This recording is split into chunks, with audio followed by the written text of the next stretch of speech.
Hello everybody and welcome to this presentation of how to succeed in English teaching of students with dyslexia. My name is Carmen Anderson. I collaborate with the Dislexia Association of Gipuzkoa, and this year I managed to publish this manual, the Manual of Ideas for Teaching English to Dyslexic Students using Universal Design for Learning guidelines. So the manual came out in October, and I've managed to present it in a face-to-face presentation to some teachers in Gipuzkoa. And of course, there was a lot of interest beyond the space that we had in the meeting hall. So I've did another presentation online, and this is a recording of the same presentation. Now I've decided to reduce some of the content because the video will be way too long otherwise, but also I think it really, the main message comes that you need to read the manual. So all the ideas that I talk about in this presentation come from the manual. Okay, so a bit of background. The Dyslexic Association of Gipuzkoa started in 2016 with the objective of helping families, teachers, schools, and of course adults with dyslexia. I'm a founding member of Dislegi, and I have two sons with dyslexia. I'm from New Zealand, so I speak to my kids in English. My husband speaks to them in Basque, and they speak Spanish with friends from other places, other parts of Spain. So we have a lot of dyslexia in the family, and they all have a common experience of speaking multiple languages, but having suffered a lot at school.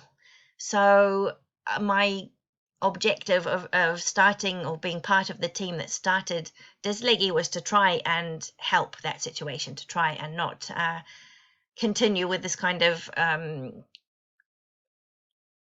circumstance of suffering at school. As we got started with Dislegi, I became intrigued that in every single meeting we had, English as a school subject came up a lot as a topic.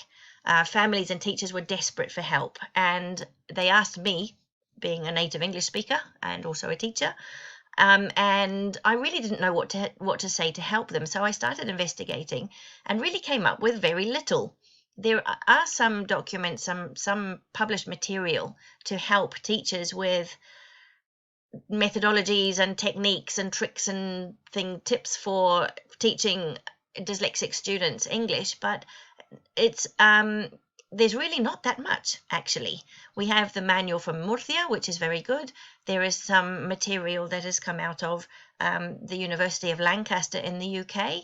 Judith Cormos and Anne Margaret Smith are the two main authors of that material, and that's excellent. So what I tried to do was pull all these ideas together and put them into a new offering, a new resource to help teachers with students with dyslexia.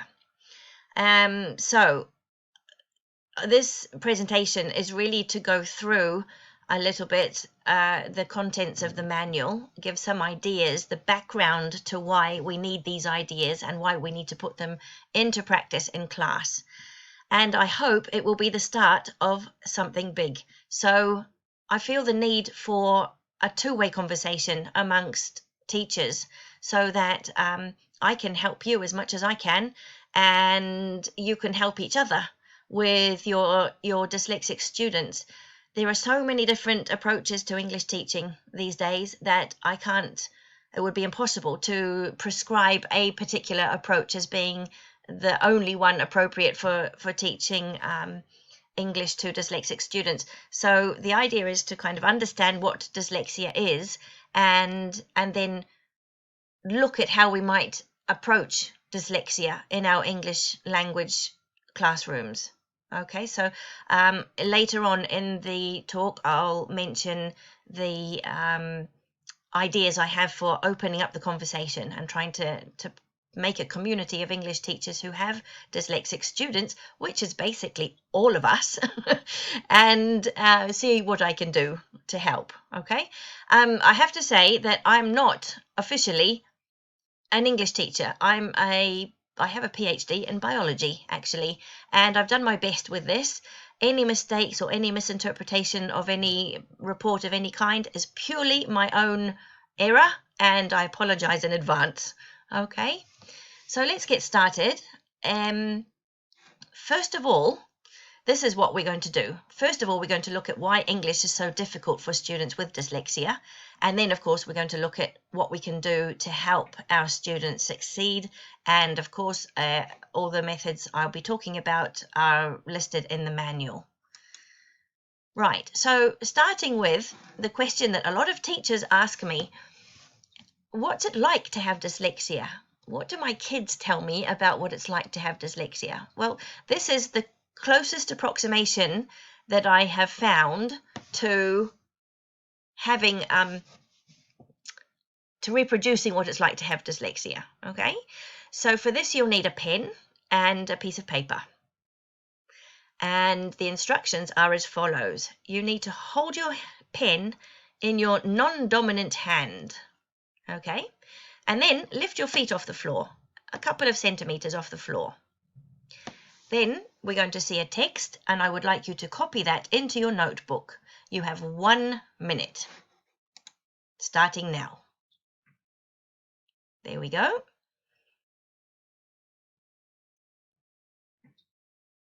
Keep those feet off the floor, please, okay? Come on, faster. We've only got 1 minute to finish this activity, so please, quickly. Oh, you're a bit slow. Come on then, quickly. Keep those feet up. Faster. You should be over halfway through by now. Okay, keep those feet up, please. Well, you know we have to keep the feet off the floor. That's the way. Now keep going. We should be nearly finished. We have 15 seconds left. So you should be on the last line. And there we go. 9, 8, 7, 6. Keep those feet up. 4, 3, 2, 1. And feet down and breathe. Okay. Take a moment. Take a deep breath. Stretch out those legs if your muscles are cramping like mine are. How do you feel? Now, I imagine that most of you are feeling a little bit tense. It's quite a hard job, isn't it, to keep your feet lifted off the floor for 1 whole minute and copy this text down.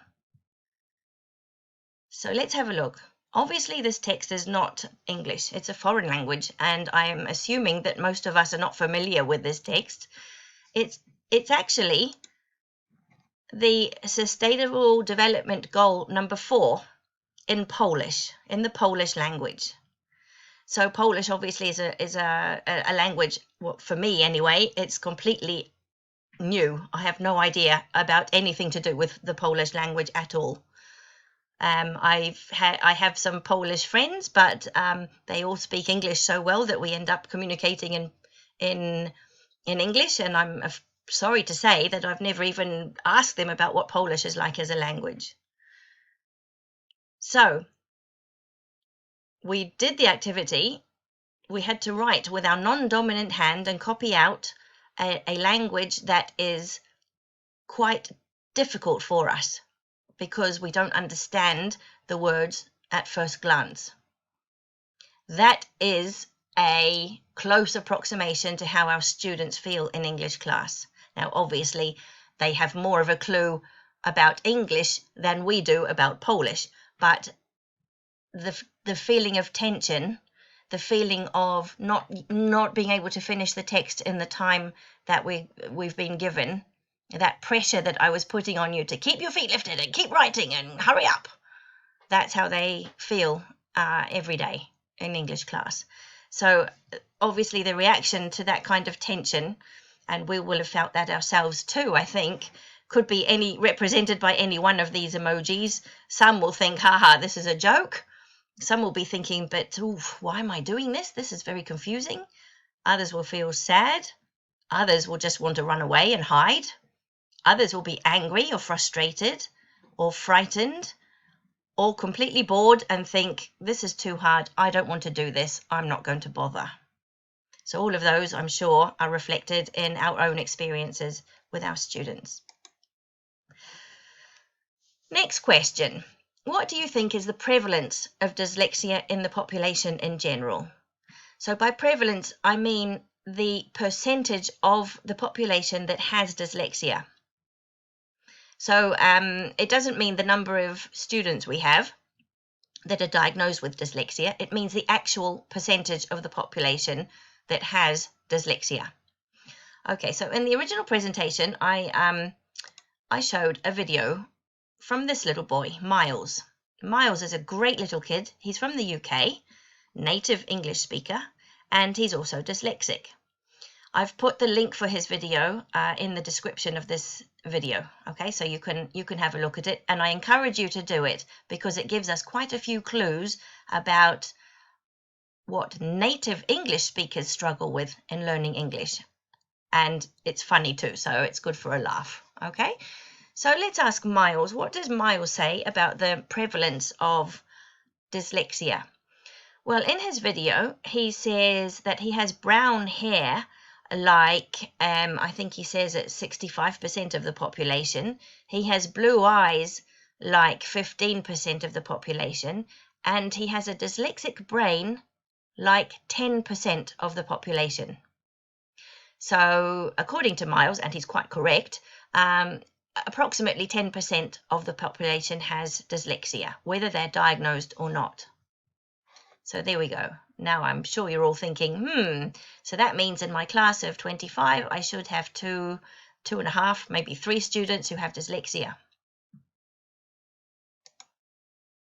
Okay, so back to the outline. Let's see why English is so difficult for students with dyslexia. Now, I've put this with a big background of lots of paint splots to represent all the information that's available on the internet about dyslexia. There's an awful lot of information, and a lot of it is very good, but there's also quite a lot of disinformation and misinformation about dyslexia. So we're going to clear up some of those doubts to start with, okay? So by thinking about what it exactly is, there's all sorts of different definitions and different ideas. What we can start with, though, is what dyslexia is not, and it's not an intellectual or physical disability. There's no link between dyslexia and intelligence. It's not a lack of motivation or attention. Having said that, we have to be careful here because there is a high comorbidity between dyslexia and attention deficit. It's not a lack of maturity, and it's not the result of emotional problems. However, unfortunately, many of our dyslexic students, if they're not treated kindly at school, can end up with emotional problems, but dyslexia is not the result of emotional problems, and very importantly, it does not get better with time. As we know, as our students pass through the courses at school, each year the course gets a little bit more complicated. The amount of work they have to do, the amount of reading they need to do increases, but the dyslexia doesn't go away. So some teachers come to me in our teacher training sessions and say, but he's in the 3rd level of secondary education. Why can't he do this by now? And it's not because it's not because he's not trying. It's because the course is more complicated and the dyslexia doesn't disappear. So please bear that in mind. What other clues can we have about dyslexia? Well, as we said, it's not related at all to intelligence. Between boys and girls, it is detected slightly more in boys than girls, but the reason for that is not clear yet. They're still investigating that. It's genetic. There is a strong genetic component to dyslexia, which is why it appears if it appears once in a family, you'll often see several members of the family with dyslexia. It appears across all cultures, all languages around the world. And here we have an ear. Now, what do you think dyslexia has got to do with hearing? Are dyslexic students deaf No, of course not. Okay, so let's answer that question a little bit. Let's look for a start at one of the many definitions of dyslexia. It's a disorder of neurobiological origin. The linguistic abilities associated with reading and writing are affected through difficulties in phonological discrimination, in short-term memory, decoding, phonological sequencing, and the perception of letter traits. Now you can see there's a little clue here. If we think about the ear and sound, what we're talking about is phonology. So there we've got two clues: phonological discrimination and sequencing. Okay, so we can see that there's it's a disorder. It's related with the brain, the way that the brain functions, and it's a problem with sound in some way. So it's summarized as the poor ability to identify and decode the sounds of the letters. So it's a phonological deficit. Okay, so basically the basis of dyslexia is a phonological deficit. So I really like the work of Usha Goswami in Cambridge. She's collaborated as well with the BCBL, the Basque Center of Cognition, Brain and Language that we have here in Donosti. And she, in her work, has represented the difficulty for dyslexic students in this way. And I'm summarizing an awful lot of scientific investigation here, so I apologize if it's a little bit simplified. But Goswami explains that language acquisition in children has 4 basic levels. Okay, young babies can hear and detect the stressed syllable. That's the first step of acquiring language, so they can detect the first syllable. So for example, if I sing to my baby, Mary had a little lamb, then Mary, the baby, will first be able to detect me as being the stressed syllable. That's the one that they'll be able to hear first off. Later on, their discriminatory processing abilities improve, and they start to be able to detect both syllables in a word. Okay, so Mary. Then it's fine-tuned a little bit further, and they start to be able to detect the onset rhyme, which is the consonant and vowel associated with each of the syllables. So e. And then the final stage is the detection of phonemes. Now, phonemes are the minimum sound unit of a language, okay, and they're represented by letters in English. So we have in the word Mary, we have phonemes e, okay, and I've written them here in the phonetic alphabet to denote that these are sounds we're looking at, not letters. When they fine-tune the ability to identify phonemes is usually coinciding with the time in which they start to learn to read. So they're associating the sound or with the letter, the phoneme with the grapheme or the letter. Okay. Now, Goswami's work has shown that students or children who are later found to have dyslexia have difficulties in every stage of language acquisition. So they're not very efficient at detecting the sounds of language. And that is the basis of the dyslexia that we see later when they start to read. Okay. So what else do we know about the brain and reading? We know that the reading and writing procedures in dyslexic brains, there's less activation of the areas involved, and there's also a slower transfer of information between the different areas. Okay, now these pictures are quite nice. They're the reference documents are here if you want to look them up. The studies are very interesting. What is important to point out here is that given an appropriate intervention, so a speech and language intervention at an appropriate time, dyslexic students their brains can start to behave more like a non-dyslexic brain. So they improve the activation of the areas involved in reading, and they improve in the transfer of information between the areas. That's under a specific intervention for each child. So as we said, there's a deficit in decoding, and we can see that. So decoding is kind of working out the code of the relationship between letters and phonemes.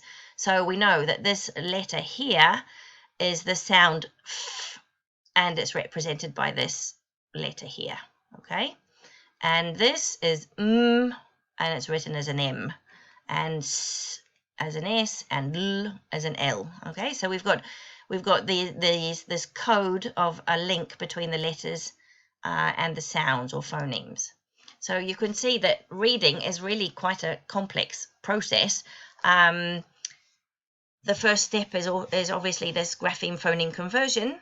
They have to remember the shape of the letters and the sound perception, and then you have to put the two sounds together to form syllables, and then put the syllables together to form words, and then put the words together to form sentences. So you can see that if this part, if the grapheme phoneme conversion is weak, the rest is going to be weak as well. And that's often why we see reading difficulties with our dyslexic students. And here I'm really talking about native language. So we're not even getting into the field of foreign languages yet. Okay, so these children have difficulties with their own native language. In our case, that's Basque or Spanish. So there's also some secondary effects. They spend a lot of time decoding. So they often have their finger over the text, and they're decoding. They're making that change from phoneme to letter, trying to interpret that code. But then they spend so much effort on the decoding process that they don't understand the text that they're reading. They don't understand the message of the text. So that means they have a low level of reading comprehension. Clearly, their decoding is not very efficient. So there are lots of errors in accuracy in reading. They have a slow reading speed, and it's quite monotonous and syllabic.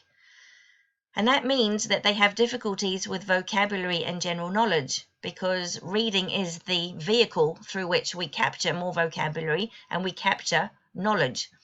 So if reading is weak, then they have more difficulties with that. And that also translates as difficulties in producing written texts.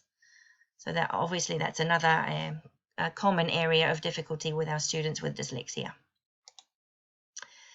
Now we have some other more specific areas of difficulty. They're quite good at mixing letters up with small graphic differences, like B, D, P, and Q, 6, 9, E, A, F, and 7. They're quite commonly mixed up. They're good as well at reversing, adding, deleting, or modifying letters or syllables. For example, in my house, we never had a video. We always had a vidido.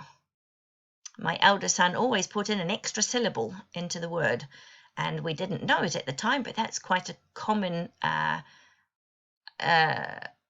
indicator that there is dyslexia happening there. So spelling is also a tricky area. They often have difficulties spelling words correctly. In L1, never mind in English, even in L1 they have difficulties with spelling. Same with comprehension, and they also need a lot of time to process the tasks of reading and writing that they need to do. So they have the reading is slow. It's an extra effort for them to do. They have an incorrect intonation. They jump around over the text, and there's a huge imbalance between the time spent on an activity and the results. They put in a super effort with a very poor result compared with their classmates. So in the manual, there are the indicators of dyslexia. These are taken from the British Dyslexic Association. So we've got the ones from the early years, and we can see why a deficit in phonological awareness translates to these difficulties. For example, Young children might muddle words up. They might say flutterby or cucumber instead of cucumber. By primary ages, they get confused by letters which look similar. They have poor handwriting. There's all sorts of different areas of difficulty. Even at secondary ages, they have a poor standard of written work compared with their oral ability. And then reading still is hesitant and laboured, especially when reading aloud. Okay, so even in secondary ages, we can see these difficulties appearing. Like we said before, they don't go away.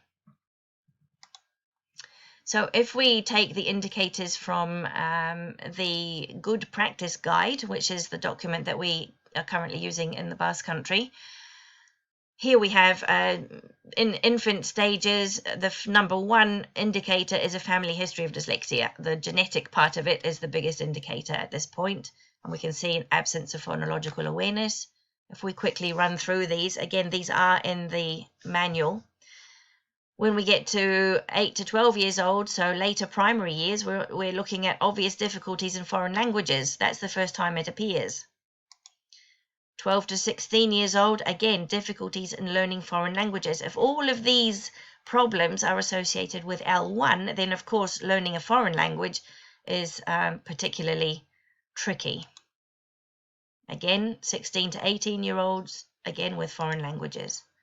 So why is it that dyslexic students struggle to learn English? Well, 3 reasons. The first one is, as you've seen, they have weak language skills in L1.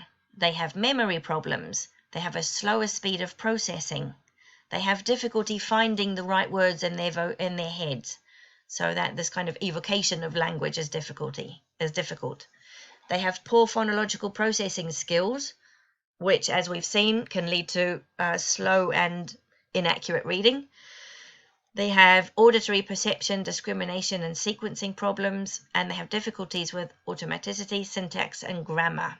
They have, for example, a weakness with abstract language. So identifying and remembering what an adjective is, for example, can be quite tricky. The second reason is that English is particularly challenging because of the characteristics of the language itself. So, first of all, it's opaque. It's not read the way it's said, and vice versa. Second of all, we have an amazing number of vowel sounds to learn. We have homonyms, homographs, homophones, and we have exceptions to grammar rules all over the shop. So English itself is challenging, and I'm sure that you're aware of the differences, the major differences between our mother tongue, in this case, which is Spanish or Basque, and English. So let's just look at some of these examples. We have very subtle changes in vowel sounds compared to Spanish or Basque. So, for example, cat, cut. Now, I know a lot of English-speaking adults who are native Basque and Spanish speakers find it very difficult to distinguish between in these two examples, cat and cut. So if we have trouble with that, somebody who has a phonological deficit is also going to have difficulty with that. And then we have this lack of transparency. It gets very confusing. For example, if we have all these, we have our vowel system, we have our short vowels, our long vowels, and our diphthong vowels, okay? If we look at, for example, the letters EA, so in the short vowel sound, it's weather. In the long vowel sounds, it can be either E, as in see, or as in heard. So the same spelling has, we've already seen 1, 2, 3 different pronunciations of the same spelling. And it gets worse because once we go over to the diphthong vowels, we have A, break, ear, clear, air, where. Very subtle differences in some cases, but we have 3 more different pronunciations of the same combinations of letters. So that is one of the reasons why English is so complicated. And then, of course, we have exceptions to the spelling rules, like the ridiculous one about I before C, E except after C, in believe, fears, friend, EI after C in receive, sealing, receipt, but IE after C in species, policies, and EI not preceded by C, C's, caffeine, and leisure. Yay! Wonderful! I bet you never knew that. There you go. So there's lots of exceptions that our students have to learn to try and figure out the spelling system. Also, there's exceptions to grammar rules. For example, forming questions, if we use to do in our question structure, but if the question stresses the subject, not the object, we use a positive sentence structure and put a question mark at the end. So who do you work with? Who works with you? So we've got this kind of confusing pattern of grammar rules as well. We have homophones, feet, feet, male, male, source, source. We have homographs, project as a verb or project as a noun with different stresses and different syllables. And we have homonyms like bat and bat. Okay, so I mean, it's just that some of the quirks of English language are quite difficult for dyslexic students to cope with, as you can see.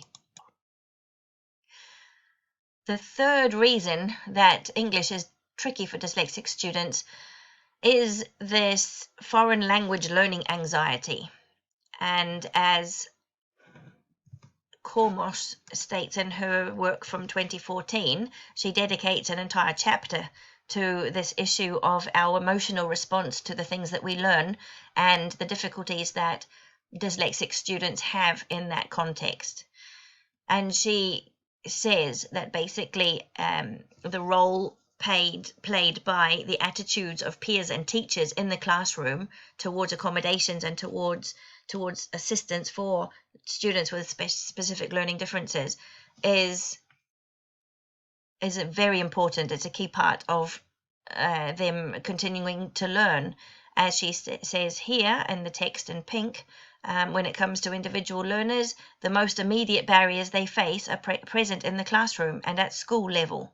And these barriers have a significant impact on learners as individuals in terms of their emotional reactions, self-concept, and motivation. They also have important consequences for them at the social level, including the investment they make in language learning and the agency they can exert over their learning. So if you imagine yourself doing something that you find really difficult every day, you find it, imagine yourself doing a task that you find extremely difficult, and you have to do it every day, and no matter how many hours you put in, your effort is never seen reflected in the marks. You never quite get there despite the hours that you put in. How do you imagine you're going to feel after year upon year of having that kind of experience? So our role as teachers has to be to try and reverse that cycle of a negative experience with English. Our attitudes towards our students is really important to help them think that they can actually learn. And that's very well studied. So if we have a high expectation of our students, they will meet those expectations. Now, what I mean to say here is that there is no reason why dyslexic students cannot succeed with English. I know it's difficult. I'm not that naive that I don't understand the difficulties. Of course I do. And I've seen families come through our association who are absolutely desperate because their child cannot succeed in English. The thing is that being able to pass an exam in English does not mean that they're not learning. If they're struggling to pass exams, it doesn't mean that they're not learning. Perhaps it means that they need a different approach or they need different material, but it does not mean that they're incapable of learning. In summary, then, the third reason that dyslexic students struggle with English is an an anxiety issue related with a negative experience of learning English and trying to get through the classes year after year after year. And our role as teachers is to acknowledge that, yes, it's not an easy task for them, and but that they can do it, and we'll provide as much support as possible as we go through. And hopefully, as we continue through this presentation, you'll see how what some of that support might look like, some of the ideas that are present in the manual. Okay, so we've seen why English is difficult for students with dyslexia. Now, what can we do to help our students succeed? Well, the ideas are present again in the manual. And let's just have a look at what's in the manual. Let me explain a little bit about this. Okay, I think it's cut off a little bit at the bottom, but I'll try and explain the text that's missing from the bottom of the screen. Okay, so what does the manual contain? Well, it's divided into 4 parts. The first part is understanding what dyslexia is. The second part is what we can do in general to help our students succeed. The third part is a compendium of lots of ideas to incorporate into the classroom. And the fourth part is to try and help in developing lesson plans that are inclusive. So think about the barriers that our students are facing and how we plan to teach overcoming those barriers. Okay, and then the last part, there's references, there's the legal framework, indicators of dyslexia, and other useful resources. I've put as many possible resources as I can into the manual. Could it be improved? Well, yes. Is it complete? No, because every day there are more resources coming out and that could help our students. Some of them you have to pay for. I've tried to include resources that are free, but obviously there's some resources that are worth paying for. So please feel free to investigate beyond the manual as well. So what does it not contain? It doesn't contain divisions by age or stage. So I haven't divided it from primary to secondary ages, for example. The reason for that is that we understand that certain tasks for some students are extremely difficult. And so putting a division between primary and secondary, for example, doesn't do our students any favors. If a student is struggling to read in English and they're already in secondary level, then perhaps some of the techniques that would work normally in primary level would be more appropriate. So I haven't made that decision there. As I've said, it doesn't contain resources that you have to pay for the most part. Obviously, there are some applications that they change every time I go into the app. It's changed format, and sometimes you have to pay. But anyway, I can't control that. So I've just put in useful apps and useful resources that I think will be beneficial for you. It's not a complete explanation of universal design for learning. I have incorporated some of the guidelines, but it's not a course. It's not a book on universal design. Okay. And it's not a solution to all your problems. I'm very sorry to communicate that, but I'm hoping that it does help. Okay, so that's the goal, is that it helps provide some idea of why our students with dyslexia struggle in our classes and what it is that we can do to help them. So also, I do hope that it is the beginning of, as I said before, a two-way conversation. I'm hoping to start a blog very shortly, in which will be open to English teachers, in which we can communicate what's worked for us. We can ask questions. We can try and open up a community amongst English teachers to help ourselves with English teaching for dyslexic students. And I have to say that it's not just dyslexia. Some of the ideas that are presented in the manual apply to other learning differences as well, such as attention deficit or specific language impairment. Some of these ideas apply equally to those different learning differences. Right, so when we're talking about learning differences, we mentioned we have to talk about barriers, right? The barriers to learning. So dyslexia really is a barrier to learning for the reasons that we've already seen. What are the specific barriers that dyslexic students have with English? Well, they're here. We've got phonetics, memory, abstract language, spelling, vocabulary, and doing two tasks at once, like reading and writing, reading and listening, writing and listening at the same time, such as dictations, is also quite tricky for them. Also written expression and organizing texts. Okay, these are the barriers that they'll also experience in L1. Okay, so the recommendations in the manual apply to all languages, really. It's just that English has a certain characteristic that requires a bit of a special treatment in some aspects. Okay, so what are the general ideas, the general approaches that we can think about to overcome these barriers? Well, first of all, the key word here is multisensory. Okay, these dyslexic students are often the ones that use other senses to learn. So they're reading as a tool for learning is their weak point. So they learn through other channels. So a multisensory approach often helps, using colors or manipulative materials, audio, drawings, videos, anything that gets the information into their heads in a different way. Okay. They need many opportunities for revising and for practicing, including drills. Drills have gone out of fashion, but they're actually quite useful for developing certain language patterns. It helps if we teach the grammar rules explicitly. Now, there is a trend in English language textbooks to have the learning more implicit, and that's fine, but perhaps what we can do is give them some extra material or some extra instruction explicitly about the grammar rules that are appearing in our textbooks. As I said before, there is an enormous variety of approaches to English textbooks and English teaching materials.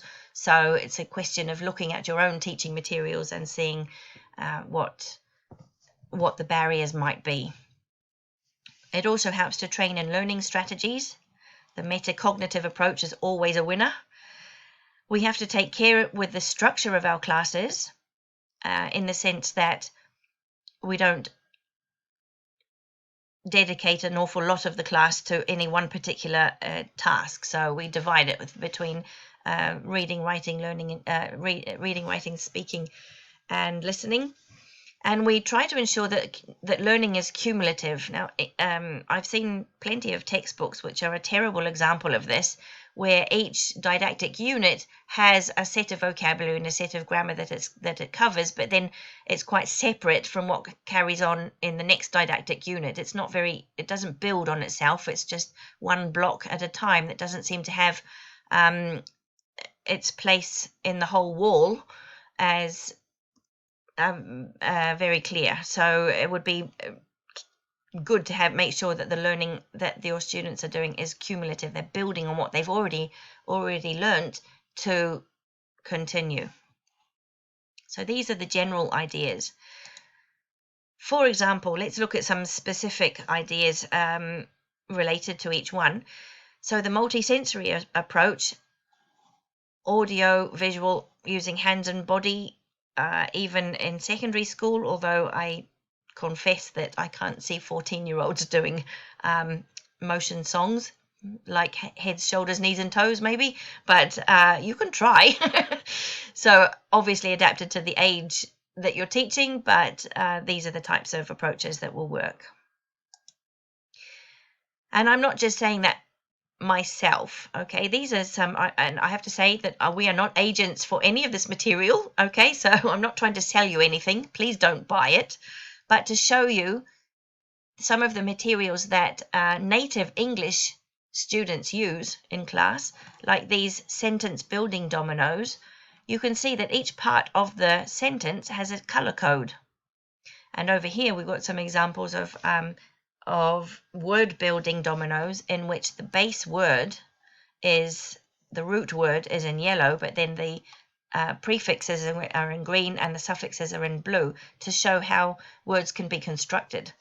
So a color coding system is recommended. Again, it's an example of a multisensory approach. And even with secondary school students, imagine you have a list of vocabulary. You could give each student one word that they have to write in big letters on a piece of paper, and then they tear up the paper into each letter and pass them to their partner, and their partner has to spell out the word.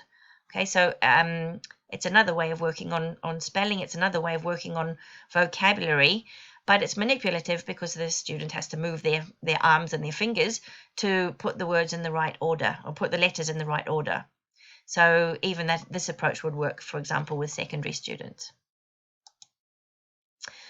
Another idea is to use color to identify the tricky parts of words to spell. So we all know that 8 and other words that have this GHT ending to them are tricky for most students, not just dyslexic ones. So what can we do? Well, we can put the tricky part in a different color. So they know that EIGHT, the GHT is in red, so that's the part I have to remember. And then we can use memorizing techniques as well. For example, this is one that some of my teachers actually suggested, which is EI, gallina, huevo, tortilla. So there we go. Gallina, huevo, tortilla. GHT. There we have a nice way of remembering the order of letters in this tricky spelling pattern that we have. Many dyslexic students, as we've seen, have got issues with memory. That means memorizing vocabulary is very tricky. And we can help them by providing different ways and different opportunities for revising and memorizing the vocabulary that they need. And there are many ways of doing that. We can do flashcards, we can do flashcards online, we can do Kahoot and Quizlet, we can have a vocabulary bag. If a standard brain, because I'm avoiding the word normal, if a standard brain needs to see a new word, say 6 to 8 times before it's memorized, a non-standard brain with dyslexia would need to see a new word maybe 15 to 20 times before it's memorized, which gives you an idea of the level of effort that our students have to put in to memorize the vocabulary they need to work through our classes. So if we can give them opportunities for revising that vocabulary and revising it again and revising it again, then we're really helping them with their learning process. Also, by teaching them these techniques with flashcards, for example, we're teaching them a metacognitive approach. So the same thing they can use, the same technique they can use for English vocabulary, they can use for biology as well, which is a subject that has quite a lot of specific vocabulary. Also, teaching the grammar rules explicitly. Again, we can use color. We can write out the table. We can have the third person singular in the present simple, the S on the end in a different color so that they can see it stands out from the pattern of the rest of the verbs. The trick here also, this little green star is here to remind me to say that we need to make sure that they've understood the abstract language associated with language learning. So the names of different parts of speech, the names of different verb tenses, for example, make sure that they've got that under control, because that kind of abstract language and abstract linguistic concepts can also be tricky. Yeah, again, we need to make sure that learning is cumulative. So you need to look at the material that you're teaching with a critical eye and see whether it's building on the vocabulary and grammar as it goes through, or whether it jumps from one topic to the next. And we need to take care with the structure of our classes and make sure that we put as many multi-sensory approaches into our classes instead of just relying on reading or writing. If anybody comes up with any ideas that use a nose and a tongue, I'd be most interested. Multi-sensory, but really not all senses are appropriate, I don't think. Again, like I said before, training and learning strategies is very important. So how we learn is more important than what we learn in many ways.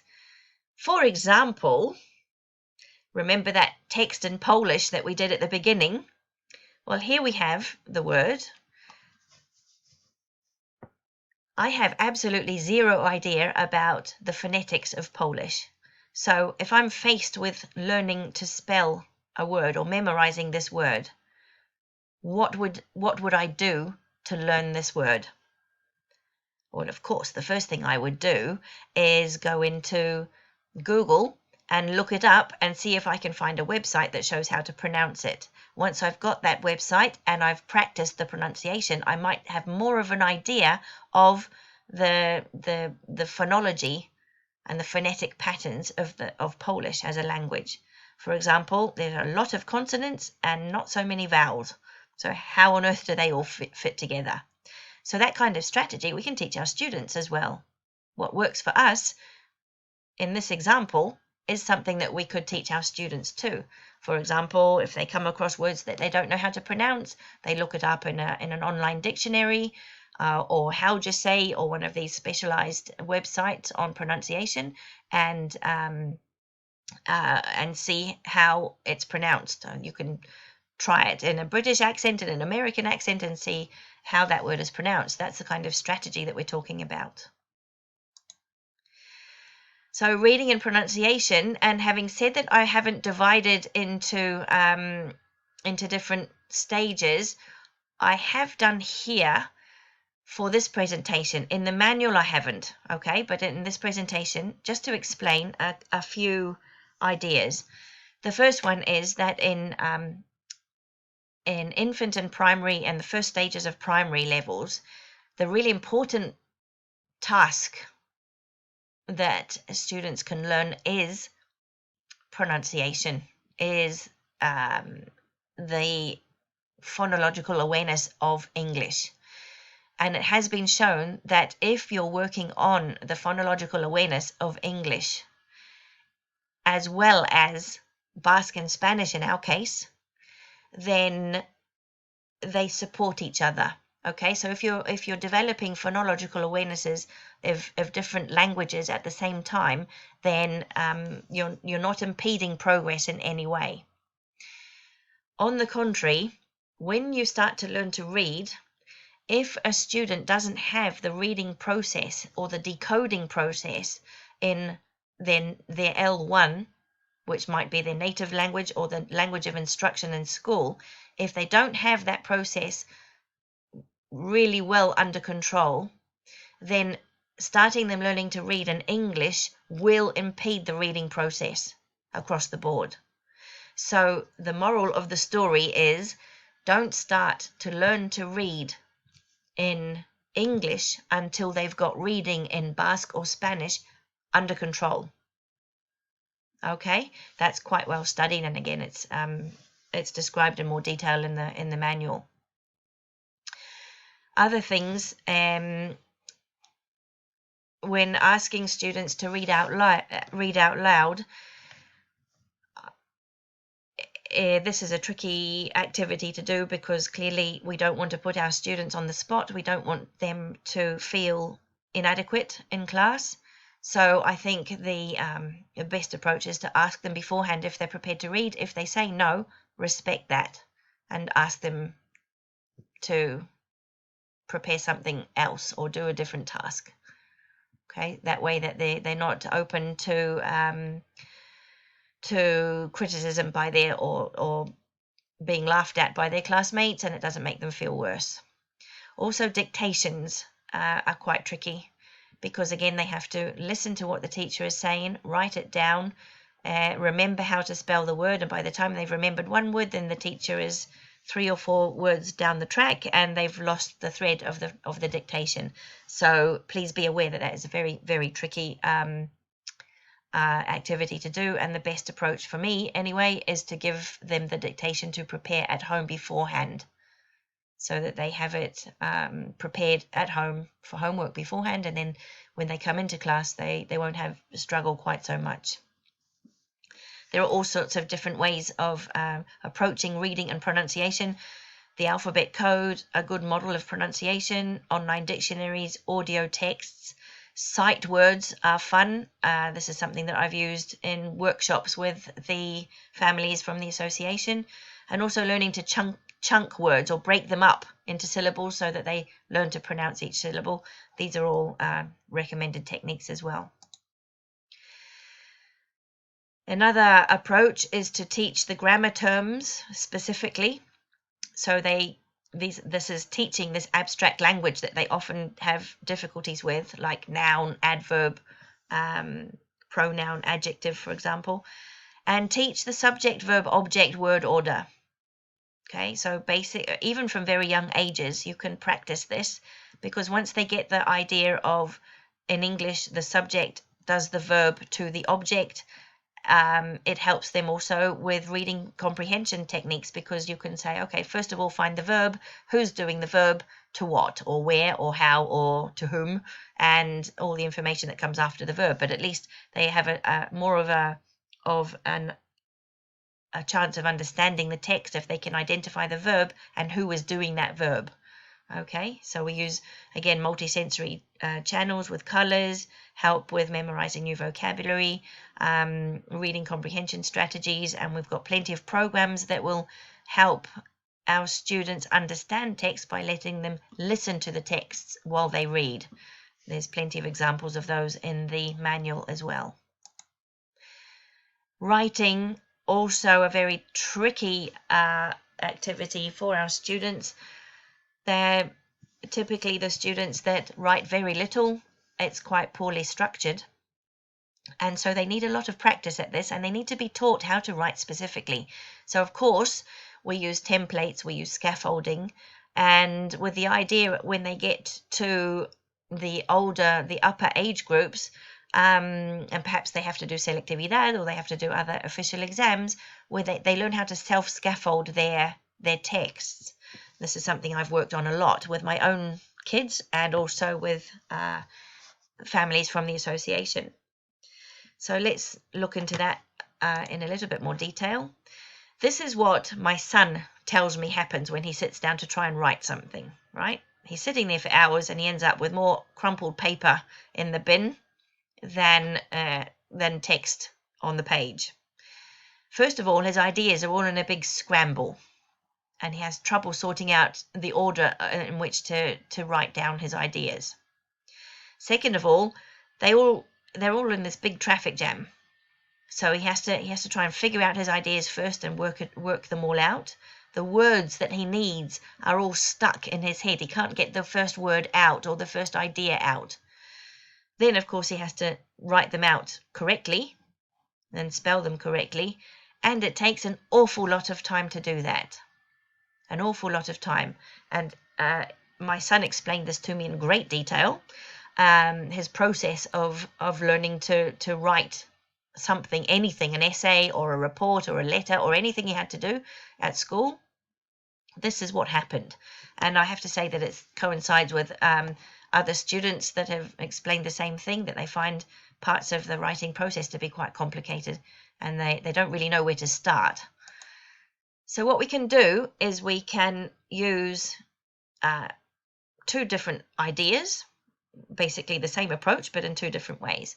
For younger students, for example, we can use the hamburger, and for older students we can use the upside down traffic light with green at the top and red at the bottom. Okay, so the approach is what we call the news at 10 approach. So in the news report on the TV, first they tell you what they're going to tell you, then they tell you, and then they tell you what they just told you. Okay, so for example, they might say, today in the news there's been an earthquake in Peru and a kitten was rescued from the top of the Eiffel Tower. And then they go on to tell you those 2 news stories.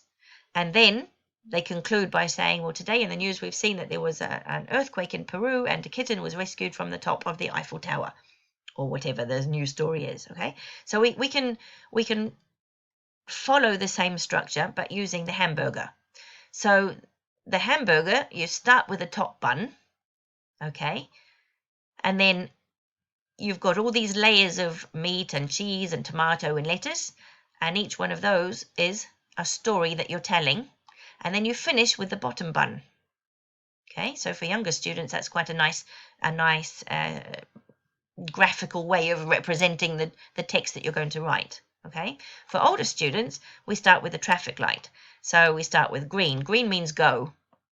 So we start with telling them what we're going to tell them. So we start with what my writing is going to be about, what my essay is about, what my letter is about.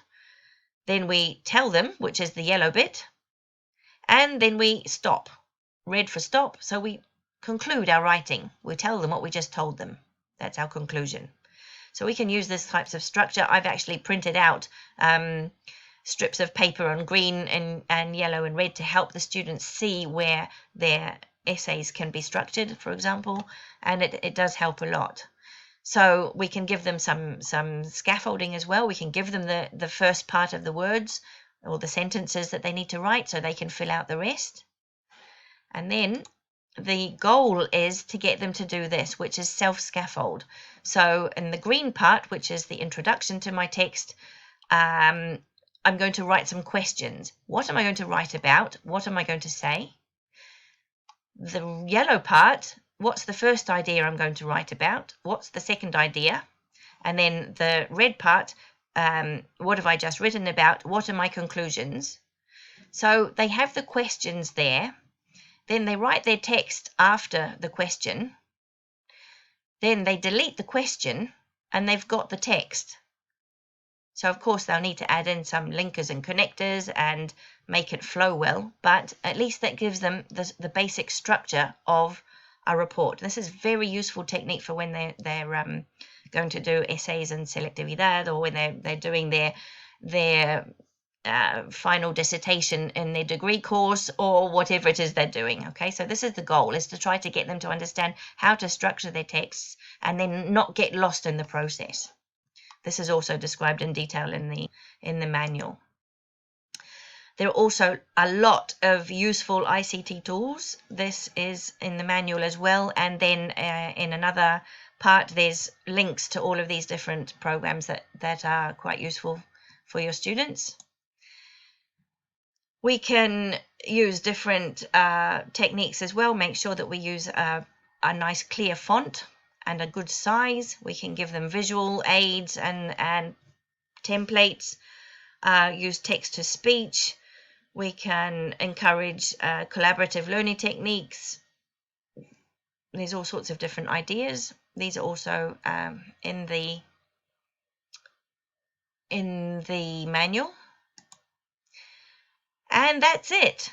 So thank you so much for listening to this. As I've said, I hope this is the start of a wider conversation about teaching English to students with learning difficulties.